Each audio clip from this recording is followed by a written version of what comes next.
Saudara Ketua Majelis Tinggi Partai Demokrat Susilo Bambang Yudhoyono menyebut ada tanda-tanda pemilu 2024 tidak jujur dan tidak adil. SBY mengaku siap turun gunung menghadapi pemilu. Ini disampaikan dalam rapat pimpinan nasional Partai Demokrat. Pernyataan SBY kami kutip dari Instagram DPD Partai Demokrat Sumatera Utara. Presiden ke-6 Republik Indonesia itu juga bilang ada informasi yang ia terima soal pilpres atau pemilihan presiden yang akan diatur hanya diikuti 2 capres-cawapres saja.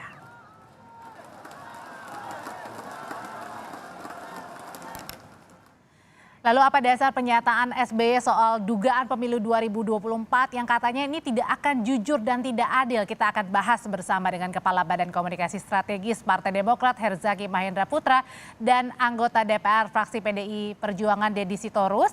Nanti juga Bung Herzaki juga akan menyusul. Tapi saya akan sapa dulu ada Bung Deddy. Selamat petang Bung Deddy. Selamat petang, apa kabar? Baik Bung Deddy, ini jadi kira-kira dari mana sih informasi yang dilihat misalnya dari PDI Perjuangan, katanya Pak SBY bilang kalau pemilu 2024 itu tidak akan jujur dan tidak adil? Ya, saya sendiri tidak tahu dasar informasi, validitas data, lalu kemudian indikator-indikator yang disebutkan oleh Pak SBY sehingga beliau berani mengungkap ke publik hal-hal yang bersifat konon. Ya. Saya sendiri terus terang sangat prihatin dengan pernyataan tersebut karena itu kan jauh-jauh hari mengadu domba, mendelegitimasi pemilu dengan fakta-fakta dan data yang sebenarnya tidak didukung oleh dengan asumsi-asumsi yang tidak didukung oleh fakta dan data. Jadi kita prihatin lah bahwa seorang mantan presiden bisa keluar ya dengan pernyataan-pernyataan seperti itu dan itu merusak gitu ya. Jadi merusak kepercayaan masyarakat, menimbulkan kegaduhan yang kita tidak mengerti untuk apa gitu, dan kita bingung sendiri dengan pernyataan beliau dan kami kasihan gitu. Jadi ini baru dianggap oleh PDIP ini hanya tuduhan ya, karena tidak ada fakta gitu ya, Bu Deddy ya? Ya tidak disebutkan data dan faktanya sehingga kita bisa menguji validitas. Ini kan masih konon. Kalau kita bicara konon, mari kita kembali ke 2004. Kononnya Pak SBY minta blessing Amerika. Lalu bisa memenangkan pemilu dengan bantuan aparat gitu ya, itu kan konon, sehingga di daerah-daerah di mana tidak ada struktur partai pun tidak ada kejelasan ya Bung Deddy ya. Oke, saya akan 2009 tanyakan betul nggak sih tidak ada? Ya. Saya sampaikan dulu, kalau bicara konon 2009 itu adalah pemilu paling hancur-hancuran di kita dan ada fakta yang valid. Apa itu? Hanya 2009 lah kita tidak punya data sampai tingkat TPS. Itu adalah puncak kehancuran kita dan manipulasi data, manipulasi pemilu pada saat itu sangat masif. Itu bukan konon, kita punya data. Gitu loh. Baik, justru dari PDIP adalah tahun 2009 nih yang kemudian tidak dan terkulit tidak jujur ya, begitu ya. Nah, gimana tuh Bung Herzaki? Terbukti dengan tidak adanya hasil hingga Bung Deddy, TPS. kita sudah ada Bung Herzaki. Saya akan tanya gimana nih Bung Herzaki? Sekarang dituduh lagi oleh PDIP. Ya, pertama ini Mbak, ini mesti kita letakkan dulu persoalan ini ya pada hal yang sebenarnya, yaitu bahwa ini kan materi internal. Ya, bukan materi eksternal, kami tidak tahu ternyata ada kader yang menyebarkannya keluar, itu kan satu hal. Nah, kedua, kalau kita bicara lagi-lagi, konteks itu tadi ya, mesti pelajari konteks dulu nih. Nah, yang kedua kita bicara terkait dengan konten. Saya bolak-balik ini dari kemarin sampai tadi nih sebelum acara ini lagi ngecek. Ini Pak SBY ini kapan bicara kecurangan pemilu, satu. Kedua, saya lagi ngecek ini memang ada bicara pemerintahan Pak Jokowi, nggak ada gitu. Tapi bolak-balik lagi-lagi dari teman-teman PDIP dalam 1 hari terakhir bicaranya Pak SBY menuduh Pak curang pemilu, ya kan? Nanti mau curang. Kemudian yang kedua bicara mengenai yang curang itu adalah Pak Jokowi. Nah, saya bingung ini. Karena kami nggak ada bicara satu kecurangan, kedua kita bicara mengenai Pak Jokowi yang curang dari Pak SBY. Jadi menurut kami semua ini salah sasaran dan salah alamat. Tapi nggak apa-apa kalau kita bicara mengenai kecurangan. Nah, makanya saya mesti perbaiki dulu. Saya letakkan dulu pada konteksnya nih biar nggak keliru ya. Kenapa? Karena yang dibahas di sini ya. Tapi karena tadi diserang juga kami mengenai kecurangan 2009, saya mengingatkan dulu Mbak. Saya boleh kasih klarifikasi dulu ya. Boleh. Siap. Jangan terlalu panjang ya Bung ya. Oh enggak, sebentar. Jadi poinnya adalah ya Kalau kita bicara mengenai kecurangan pemilu, yang saya tahu 2009, 2004 aja kita balik. Era Bu Mega. Pemilu jalan lancar menurut kami. Nggak ada komisioner KPU yang ketangkap. Nggak ada tersangka yang kabur dan jadi buron. 2009 juga begitu. Yang katanya hancur. 2014 juga begitu. Lah ini 2019, Mbak. Ini ada ex-komisioner KPU yang ditangkap karena berupaya memanipulasi suara pemilu. Ini bukti nyata loh. Dan ingat, yang kedua, ada kadernya Bang Deddy, kalau nggak salah, yang ya itulah pokoknya Harun Masiku. Udah 1000 hari belum ketangkap, yang kabur. Baik. Ya, nah maksud saya, jadi kok kita kembali lagi. Oke, baik, silakan Bung Deddy. Jangan bicara kononnya, tapi nyatanya gitu. Oke, pertama gini ya, kalau dibilang 2019 dibandingkan dengan 2009, saya kira apalagi dengan Harun Masiku, itu namanya pikirannya nggak nyambung. Ketika bicara kecurangan pemilu, kita bicara adalah penyelenggaraan pemilu, bukan kasus dalam pemilu.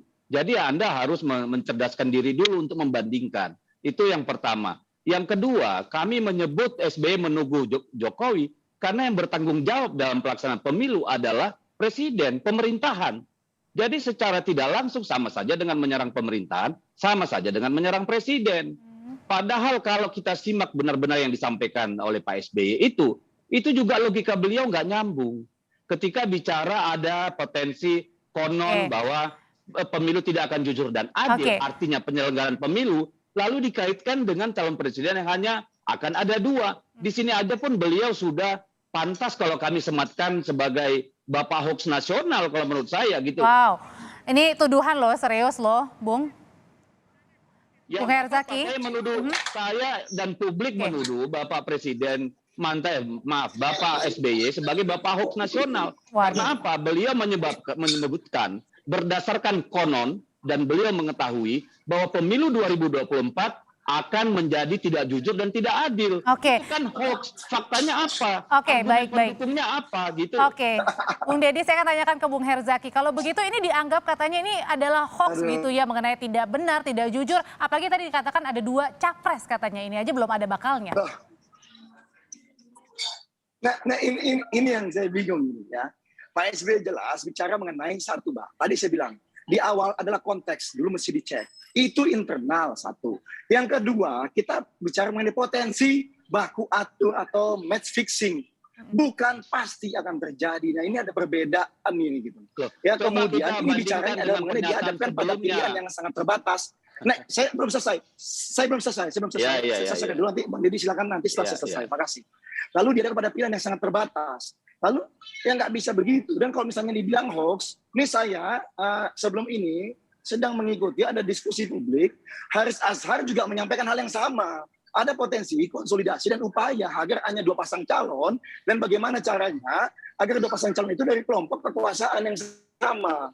Atau bicaranya nih, kalau tadi saya kutip Haris Azhar, adalah bahwa bagaimana caranya agar Anies tidak maju. Gitu. Waduh. Sehingga 2 calon yang non Anies ini yang berarti itu pemerintah.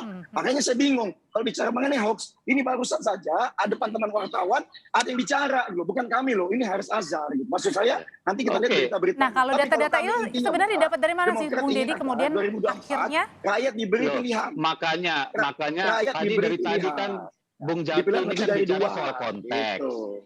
Yang pertama, kalau kita bicara konteks nih, kalau kita pakai logika berpikir yang benar. Konteksnya adalah dari awal Pak Jokowi menyebut bahwa pemilu tidak akan jujur dan adil.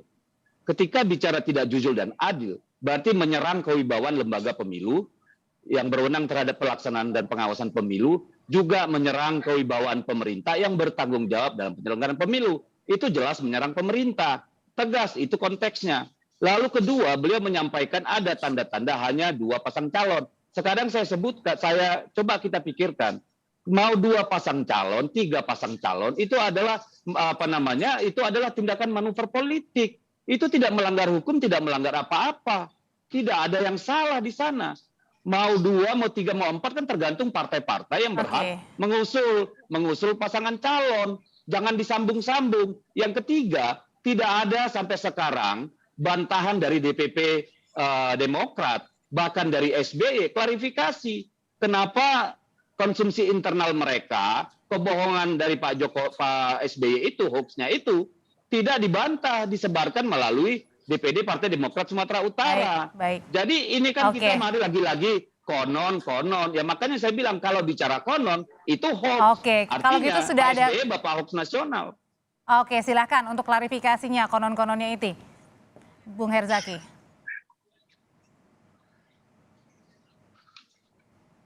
Gimana? Nggak dengar? Halo? Ya, silakan Bung. Ya, Mbak. Jadi gini ya, ini suara saya bisa terdengar jelas? Ya, Bisa. dari kami jelas saja gitu ya. Kita jangan mengarah kemana-mana. Tadi Bang Deddy bisa bilang Pak SBY Bapak hoax nasional. Ya nggak apa-apa, ini kan namanya lawan politik ya. Bang Deddy ini meskipun seharusnya sebagai tokoh politik, elit harus berbicara dengan berdasarkan data dan fakta yang jelas gitu. Toh misalnya yang mengatakan, yang kami tahu malah ada dari MUI yang mengatakan kalau misalnya Pak Jokowi itu kick a club service gitu.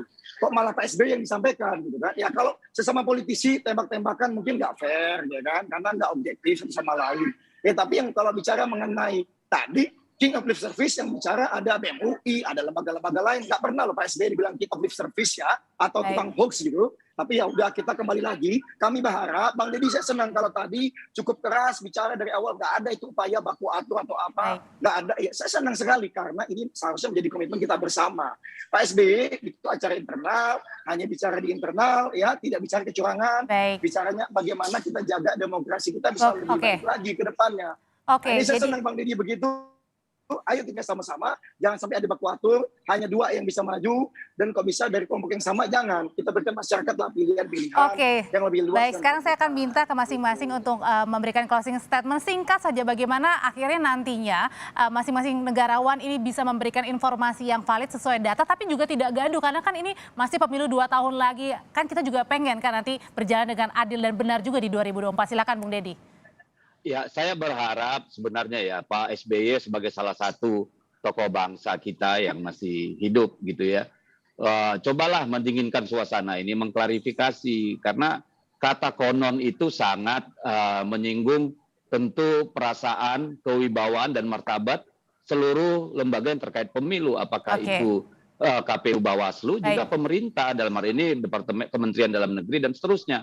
Kita harus menjaga supaya pemilu 2024 tidak dilegitimasi. Jaga pemilu 2024 tidak dilegitimasi. Oke, baik. Terima kasih Bung Deddy. Yang kedua soal berapa singkat Bung Deddy, waktunya terbatas. Ya, soal berapa pasangan calon itu kan terserah partai politik, tidak ada urusan dengan pemerintah gitu. Baik. Oke, karena sampai saat ini juga belum ada ya kemudian penggorengan untuk bakal calonnya. Oke, silakan Bung Herzaki. Ya, kalau dari kami jelas ya Pak, kalau Demokrat sejak awal berdiri ya punya komitmen kuat terhadap demokrasi, sudah diwujudkan di era Pak SBY. Demokrat memimpin selama 10 tahun dari 2004 sampai 2014. Kita bisa lihat bagaimana penilaian lembaga-lembaga kredibel dari dalam maupun luar negeri dibandingkan dengan era sekarang. Itu satu. Baik, oke. Yang kedua, namanya Pak SBY sebagai bapak kami Demokrat di acara internal mengingatkan hati-hati potensinya. Kan bicara mengenai potensi gitu loh, dan tidak menyebutkan salah satu pihak. Kalau kita bicara mengenai lembaga negara, kami percaya gitu, KPU, Bawaslu, dan teman-teman pelaksana pemilu lainnya kan, kami juga sebagai partai di parlemen juga bahu-membahu bagaimana agar pemilu 2024 yang sempat diwacanakan agar tidak terlaksana di 2024 tetap bisa terlaksana. Kami salah satu yang punya komitmen itu bersama teman-teman PDIP. Jadi kita akan ke depannya mari sama-sama jaga. Kita jagalah kita jaga iklim demokrasi bersama-sama, baik dari negarawan maupun juga masing-masing partai politik.